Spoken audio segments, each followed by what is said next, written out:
చర్చ.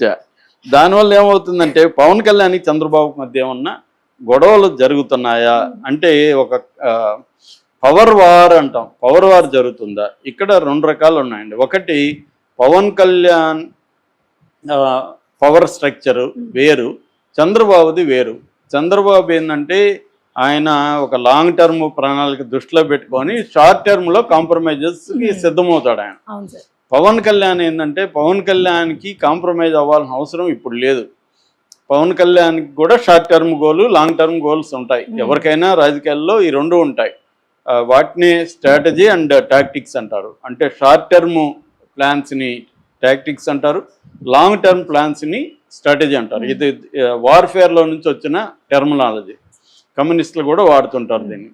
So Mao అయితే on tactics అనే బుక్ కూడా రాశాడు, ఎత్తుగడలు మీద పుస్తకం కూడా రాశారు. అంటే సర్టన్ పీరియడ్కి ఎలా ఉండాలనేది. అలాగే పవన్ కళ్యాణ్కి లాంగ్ టర్మ్ స్ట్రాటజీ పవన్ కళ్యాణ్కి ఏంటి, తను సీఎం అవ్వడమే, సింపుల్ అది. చంద్రబాబుకి ఏంటి, లోకేష్ని సీఎం చేయాలి. ఈ 2 మధ్య క్లాష్ అయితే ఉంది. షార్ట్ టర్మ్లో ఇద్దరు కూడా ఒకటిగా ఉండాల్సిన అవసరం ఉంది. చంద్రబాబు లేకపోతే పవన్ కళ్యాణ్ అసలు అసెంబ్లీకి వచ్చుంటాడో లేదో తెలియదు. ఆయనకి 22 సీట్లు 21 సీట్లు వచ్చే పరిస్థితి లేదు. చంద్రబాబులే ఆయనకు వచ్చాయి. చంద్రబాబు సీఎం పీఠంలోకి ఎక్కడానికి మళ్ళీ పవన్ కళ్యాణ్ అవసరం. అంటే ఇద్దరు కలవడం వల్ల ఇద్దరికి హెల్ప్ అయింది. ఇద్దరు విడిపోతే ఇద్దరికి నష్టం జరిగి ఉండేది. సో ఈ కాంటెక్స్లో ఇప్పుడు మామూలుగా అయితే పవన్ కళ్యాణ్ ఈ దూరమైన చంద్రబాబు గవర్నమెంట్కి ఏమీ డోకాలే. 134 మంది ఉన్నారు. పైగా చంద్రబాబుకున్న 16 మంది ఎంపీలు మోడీకి చాలా అవసరం. మామూలుగా బయట నుంచి ఆలోచిస్తే ఎవరికైనా అసలు చంద్రబాబు ఎందుకు పవన్ కళ్యాణ్ కేర్ చేస్తున్నాడు, చంద్రబాబుకి ఏం అవసరం, పైగా మోడీకి చంద్రబాబు అవసరం, అసలు ఇంకెవరనైతే నువ్వు సైలెంట్గా ఉండాయని చంద్రబాబు పవన్ కళ్యాణ్ని కంట్రోల్ చేయొచ్చు కదా అనిపిస్తుంది. కానీ పాలిటిక్స్ అలా ఉండవు. పాలిటిక్స్లో 2+2 4 కాదు, 2+2 8 కావచ్చు, 1 అవ్వచ్చు, 0 అవ్వచ్చు, ఎలాగైనా జరగచ్చు. మనకు అంత సింపులిస్టిక్గా ఉండవు.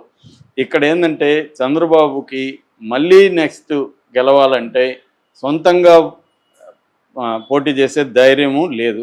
ఎందుకంటే పరిస్థితులు ఎలాగవుతాయి. ఇప్పుడు పవన్ కళ్యాణ్ దూరం చేసుకుంటే ఈయనెళ్ళి మన మీద అటాక్ చేస్తాడు.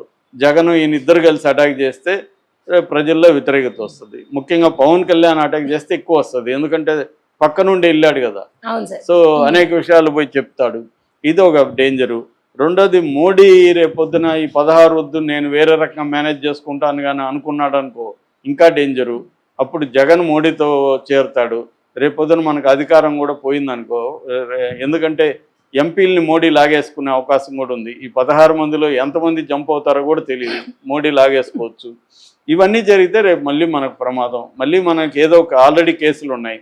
ఏదో ఒక కేసులో మనం జైల్లో పెట్టారండి. సీఎంని జైల్లో పెట్టడం అనేది ఏముంది, మోడీకి ఆల్రెడీ అలవాటు అయిపోయింది. హేమంత్ సోరెన్ పెట్టలేదా, కేజ్రీవాల్ని పెట్టలేదా, అంతకుముందు జయలలితను పెట్టలేదా, లల్లు ప్రసాద్ని పెట్టలేదా, చాలామందిని ఆయన పెట్టాడు. ఆయనకు అలవాటే. రేపు చంద్రబాబును కూడా పెట్టరని గ్యారంటీ. ఇవన్నీ చంద్రబాబుకు తెలుసు కాబట్టి పవన్ కళ్యాణ్ని భరిస్తున్నాడు. ఈ విషయం పవన్ కళ్యాణ్కి తెలుసు. నేను నీ అవసరం ఉంది, నువ్వు నన్ను భరిస్తావు అని తెలుసు కాబట్టి పవన్ కళ్యాణ్ కేర్ చేయట్లేదు. కాబట్టి చంద్రబాబు ఈ కూటమిలో ఉంటూనే కూటమి లోపాలను మాత్రం ఎత్తి చూపిస్తాడు. కూటమిలో లోపాలను ఎత్తి చూపిస్తూ తనను ఎలివేట్ చేసుకుంటున్నాడు. అంటే కూటమిని విమర్శిస్తున్నాడు. ఒక ప్రతిపక్షంలాగా వితిన్ ద కూటమి ఉంటున్నాడు. అక్కడ చంద్రబాబుకి ఇబ్బందిగా ఉంది, సొంత పార్టీ నాయకుల నుంచి, లోకేష్ నుంచి. ఎందుకంటే లోకేష్ పెట్టిన ఇప్పుడు ఏంటంటే డిఫాక్టివ్ సీఎంగా లోకేష్ ఉంటున్నాడు. చంద్రబాబు ఓన్లీ పాలసీ మ్యాటర్సు ఇట్లాంటివి చూసుకుంటున్నాడు. కానీ లోకేషే నియామకాలు కానీ డైరీ గవర్నెన్స్ కానీ లోకేష్ చూస్తున్నాడు. ఏ ఎమ్మెల్యేలు రిసోర్స్ని ఎలా అడ్జస్ట్ చేయాలి, ఎమ్మెల్యేలకి ఎక్కడెక్కడ అధికారుల్లో పోస్టులు పెట్టాలి, నామినేటెడ్ పోస్టులు ఎవరిని పెట్టాలి, ఇవన్నీ లోకేష్ డిసైడ్ చేస్తున్నాడు. పవన్ కళ్యాణ్ ఏమో లోకేష్ని టార్గెట్ చేస్తున్నాడు ఇండైరెక్ట్గా, చంద్రబాబుని టార్గెట్ చేస్తున్నాడు.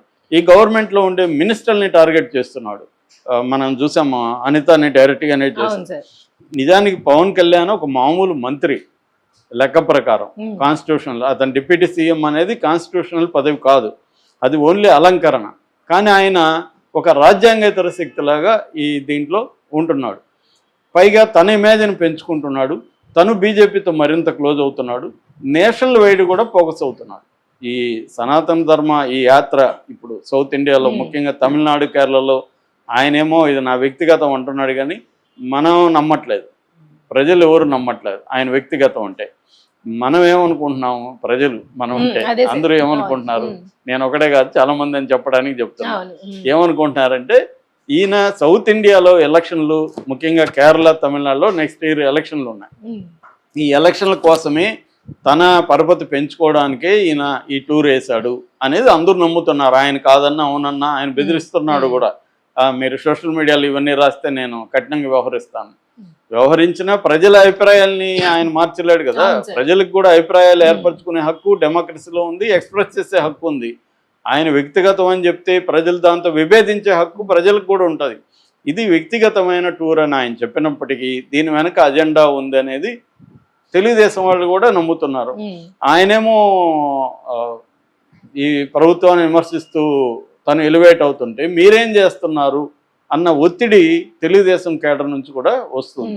ఈ నేపథ్యంలో ఈ వార్త వైరల్ అవ్వడం అంటే చంద్రబాబు ఫోన్ చేస్తే పవన్ కళ్యాణ్ ఫోన్ లిఫ్ట్ చేయలేదు, తిరిగి కాల్ చేయలేదు అన్న వార్త ఇప్పుడు నెక్స్ట్ స్టెప్లోకి వెళ్ళింది. కాన్ఫ్లిక్ట్ వీళ్ళిద్దరి మధ్య నడుస్తుంది అని చెప్పడానికి ఈ వార్త వైరల్ అవుతుంది.